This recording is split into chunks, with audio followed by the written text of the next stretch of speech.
हाँ जी डेवलपर, स्वागत है आपका डिजिटल कोडर में।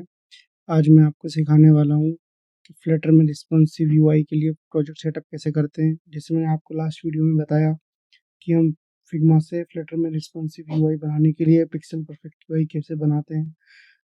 उस अप्रोच का ही एक ये एडवांस वर्जन है जिसको हम यहाँ पे यूज़ करेंगे। मोस्टली हम अब तक क्या कॉमनली देखते आ रहे थे, मोस्टली हम कॉमनली क्या यूज़ करते आ रहे थे कि या तो हम प्रोजेक्ट में स्टैटिक विड्थ दे देते हैं। जैसे इसका विड्थ हम दे दें 260। इस तरीके से या तो हम विड्थ या हाइट का यूज़ करते थे प्रोजेक्ट के अंदर, और या फिर जैसे मैंने लास्ट वीडियो में आपको सिखाया कि हम मीडिया क्वेरी का यूज़ करके रिस्पॉन्सिव यूआई को बनाने के लिए बनाने का ट्राई करते हैं।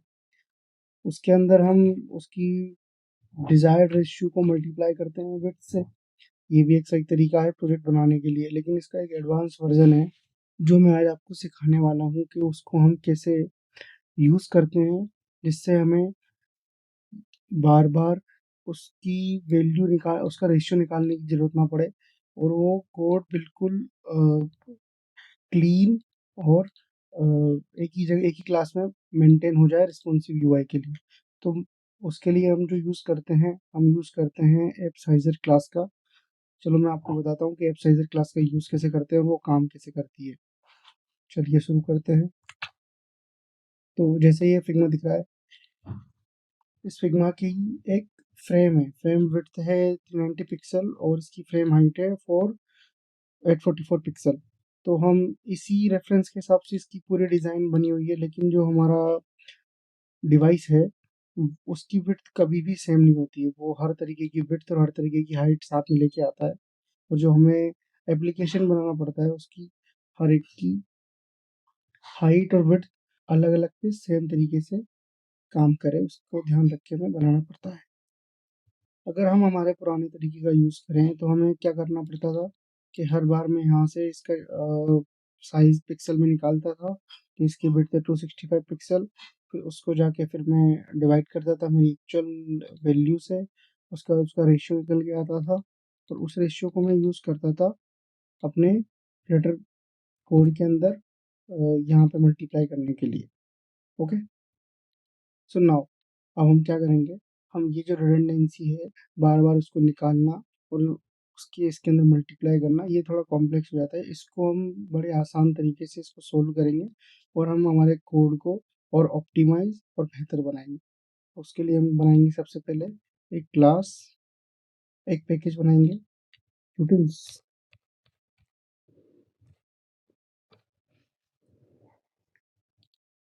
इसके अंदर हम एक क्लास बनाएंगे app scissor.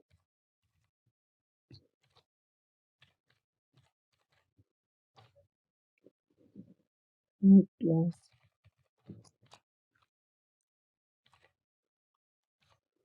App scissor double static width and height.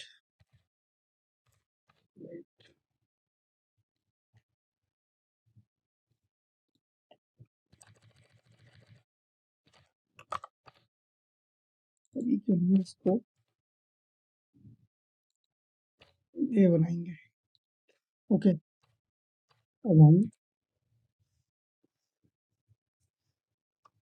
App scissor का एक कंस्ट्रक्टर बनाएंगे, इसको इंपोर्ट कर लेते हैं।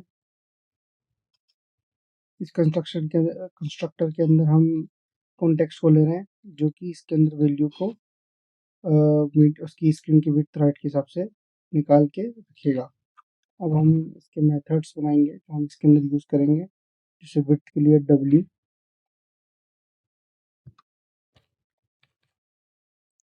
डबल डब्ल्यू, ये लेके आएगा वैल्यू, डबल डबल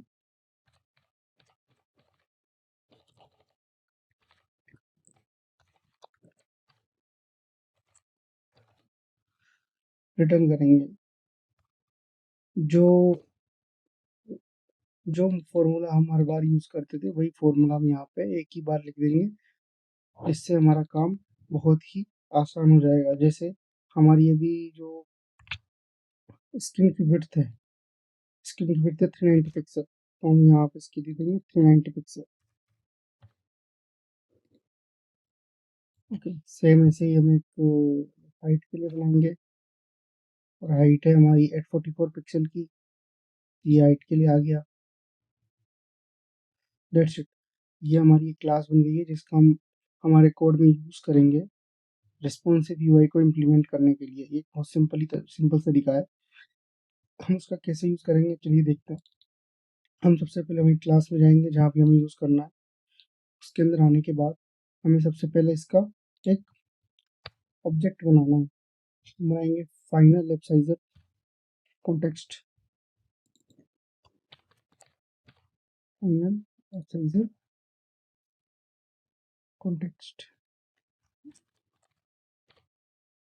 और हम इसमें कॉन्टेक्स्ट पास कर देंगे। इसका एप्साइजर से नाम छोटा करके साइजर कर देंगे, और फिर हम इस क्लास का हमारे कोड में यूज़ करेंगे। इसको यूज़ करने का बहुत स्मार्ट और सिंपल तरीका है जिससे हमारा काम बहुत ही आसान हो जाएगा। हम क्या करेंगे, सिंपल पावर टॉपर कार्ड पे जाते हैं, उसी के अंदर हम इसको यूज़ करके क्या करेंगे, स्टूडेंट कार्ड। ओके, सो हम उसका यहाँ पर यूज़ करेंगे। देखते हैं यहाँ पे साइजर। ओके, तो सबसे पहले तो हम इसके अंदर पास करा लेते हैं साइजर को।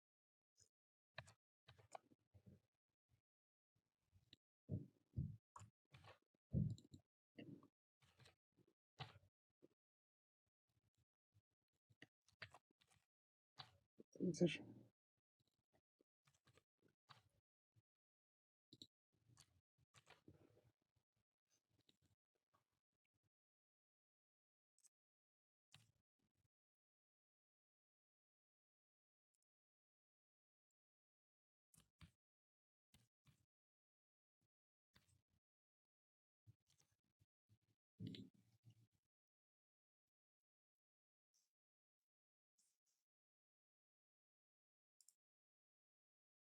पे हमने उसको गलत जगह डिक्लेयर कर दिया, को यहाँ नहीं डिक्लेयर करना है, हम इसको नहीं डिक्लेयर फॉर्म में।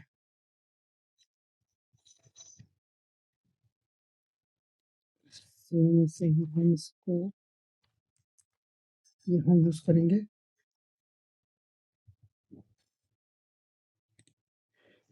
और फिर यहाँ पर यूज़ करेंगे। क्या करेंगे, साइजर, साइजर मल्टीप्लाई जो हम कॉल कर रहे हैं मेथड जो हमने बनाया था वो मेथड, और इसमें जो वैल्यू पास करनी है वो हमें फिग्मा से निकल गया है। जैसे हमें ये कार्ड बनाना है, अब ये इस कार्ड की जो विड्थ है वो दी गई है इसके हिसाब से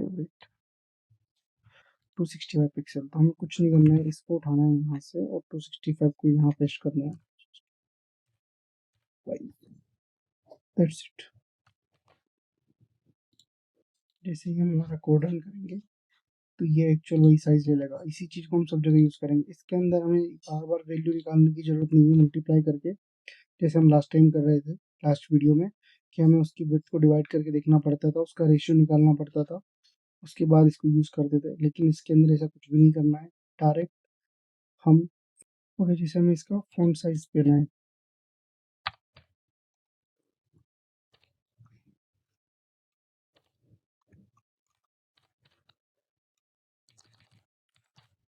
जैसे इसका फॉन्ट साइज देने के लिए क्या यूज़ करेंगे, हम यहाँ पर जाएंगे, इसका जो फॉन्ट साइज है तो पिक्सल का है,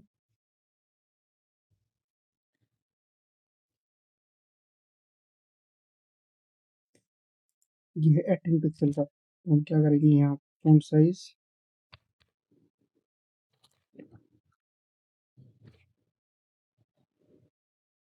कौन सा हटाएंगे, scissor dot with 18 and controls. हमारा पिक्सल भी सेम वैसे ही। ये था एक सिंपल तरीका एक रिस्पॉन्सिव फ्लटर प्रोजेक्ट सेटअप करने का, जिसके अंदर हम मीडिया क्वेरी का और फ्लटर में एक क्लास बना के उसका यूज़ करते हैं अपने प्रोजेक्ट को सेटअप करने के लिए, रिस्पॉन्सिव बनाने के लिए, जिससे हमारा कोड मेसी भी नहीं लगता है और हमारे लिए ईजी टू मेंटेन और ईजी टू अंडरस्टैंड हो जाता है। Thank you so much for watching this video. मिलते हैं आपको नेक्स्ट वीडियो में। अगर आपको वीडियो पसंद आई हो तो लाइक करें और आगे नेक्स्ट वीडियो के लिए सब्सक्राइब करें, और कोई भी नई वीडियो किसी टॉपिक पे चाहिए तो उसके लिए कमेंट करें। Thank you so much guys.